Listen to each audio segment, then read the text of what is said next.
What's up, YouTube? This is Too Raw for TV, aka Darth Apocalypse. So, trying to still knock out some of these video requests that I've had, and a lot of them, man.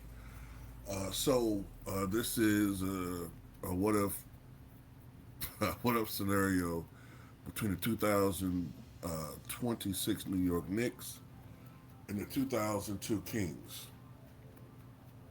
And of course, we saw the Knicks have one of the most, I would say, improbable runs in NBA playoff history.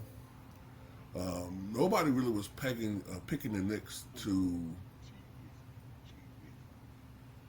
represent the Eastern Conference in the finals, let alone have such a dominant playoff run where they lost three playoff games, two of them in the first round.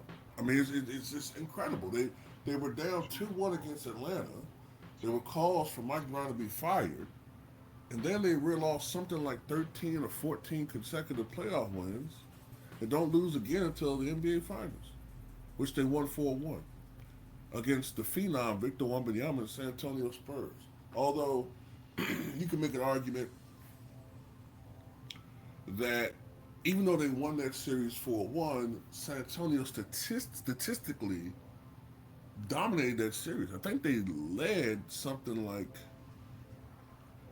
2/3 of the series as far as points. But youth and experience ultimately led to their downfall. I always credit Mike Brown with the fact that unlike Tom Thibodeau, don't get me wrong, Tom Thibodeau is a great coach, but one of the problems I've always saw with Tom Thibodeau is that he had oftentimes these very, very short rotations. And it's good in the short term, but in the long term, it hurts your team. In the long term, it hurts your team because you're overplaying certain guys too many minutes.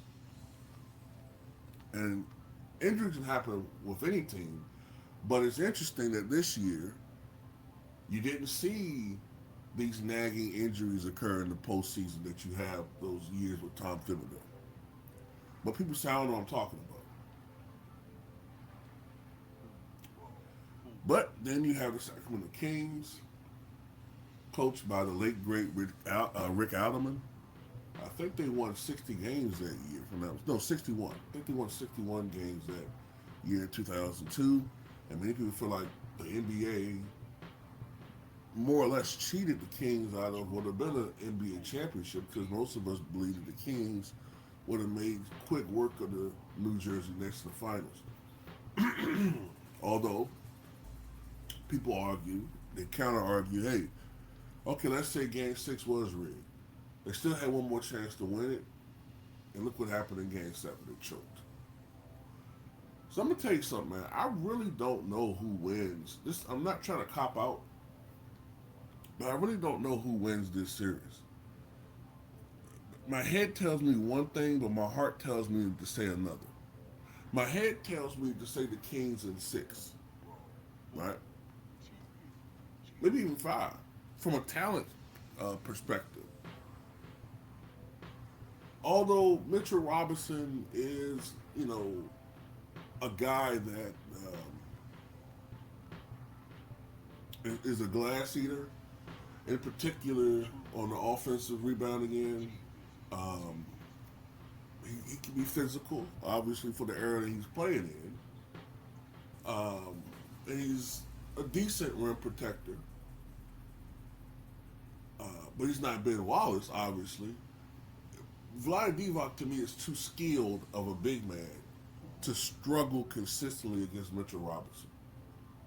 Plus, if I'm Rick Adelman, knowing that he's a guy that is used to performing the hacker shack, well, if worse comes to wear, Mitchell Robinson is the worst free throw shooter statistically in the history of the NBA.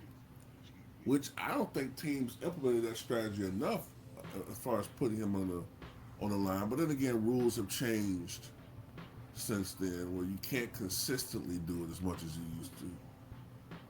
But still, it's a strategy I think teams should use more often. Um, what does he shoot, like 37% from three? Power forward. You have Cat versus Chris Webber. Although Webber can shoot from outside, he's not a three-point shooter. He's more of a guy that, although he did have a couple of years in the mid '90s when the line was pushed in, he shot a couple of threes, like right near the fucking line, like his toes was right behind the motherfucker. And sometimes his toes would be on the line, and they'd be called twos. But generally speaking, Chris Webber was a guy that was considered to have range for that era, but out to like 20, 21 feet, right? But Cat's actually a great three-point shooter. But the difference is Weber's a much better post player and more dominant overall inside player than Karl Anthony Towns. And even though Towns does put in effort, he's still not a great one-on-one defender. Although he didn't look like it against Victor. You know, against Victor, he was doing a good job. But the problem with Chris Webber, and anybody that's watched him play, is Chris just had a tendency to fall in love with that outside shot. And it seemed like in big games or in big series, that shot just went out of order. You know what I'm saying? Like it just, I don't know how many times I would look in the regular season and Chris Webber shoot 50, 51%. But then in a pivotal series, he drops down to 44%. Why? Because he's overshooting the mid range jumper. And I've seen him choke and blow layups. I've even seen him blow dunks. How the fuck do you blow dunks? I mean, it happens twice a year, I guess, but whatever, man. Then he could be a little tricky at the free throw line. Some nights Chris Webber might go, because he didn't get to the line enough, to be honest with you, because he was shooting so many goddamn J's. But one day he might go 5 or 6 from the line, or 6 or 6 from the line. Then another day he might go 2 or 7 from the fucking line. So I don't know, man. But Chris Webber, of course, with the passing ability, the rebounding ability, be able to shoot before the injury, could put the ball on the floor, and uh, get to the basket, uh, score in the post. Although I don't, although he wasn't the best back to the basket player that we've ever seen, but still he was skilled. But then you have Mike Bibby versus Jalen Brunson. I mean, that's going to be slanted in Jalen Brunson's favor, obviously. Doug Christie versus Malik Beasley. Uh, Offensively, Beasley has that. Stojakovic versus, what is it, Josh Hart. Um, or OG Anunoby, I guess, actually. Um, this year, or especially last couple years, OG Anunoby has become a much improved outside shooter. And we saw that during the playoffs. He had some improbable fucking threes. And as great as Stojakovic was, and I'm just talking about from watching the dude play, during the regular season, I remember doing it with the Pelicans, he was amazing, right? When we was playing with the Pelicans, he averaged 24 a game. But it seems like, once again, Stojakovic, when it really fucking mattered, when it was a three-point contest or it was a big game, he would trick off. Now, Bobby Jackson, he was a big game player. And I remember many times him and remember Brett Barry, they had the bench mob. Corliss Williamson, I think, was on that team. They often carry the Kings starters if they're not having great games. So the bench, I think, even things up a little bit for the series for the Kings. And on paper, the Kings should be able to win this, But the Knicks are such, they're one of the most resilient teams I've ever seen in my life. Them and the 2025 Pacers, some of the most, they're two of the most resilient teams that I've ever seen. To the point where it's kind of hard for me, unless you're a great team. Now, if you talk about the Knicks from the regular season, that's a different story, right? It's like literally the 2026 Knicks in the playoffs were a different team than the one that we saw in the regular season. Something clicked in them. If we're talking about the 2026 Knicks from the regular season, oh, I got the Kings in six. We talking about that motherfucking team I saw in the playoffs. You look at Chris Webber's choking tendencies.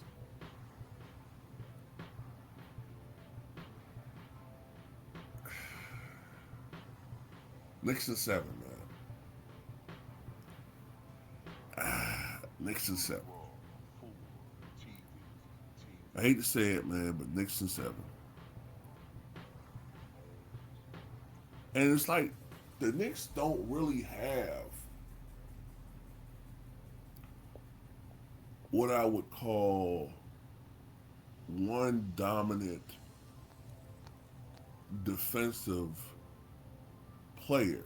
But think about this. They played great team fucking defense. Look, yeah, people say they went up against cupcake competition in the Eastern Conference, but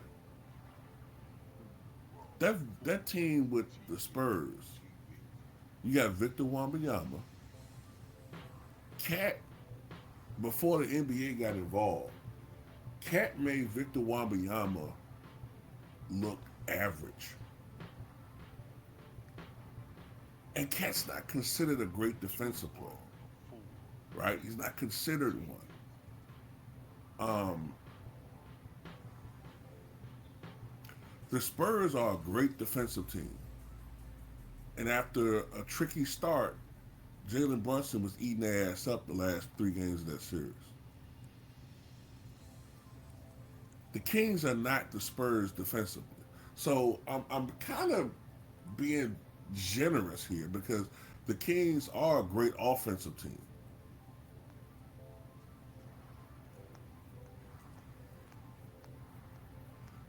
And they're not young. They're not a young team that's prone to making certain mistakes on the court.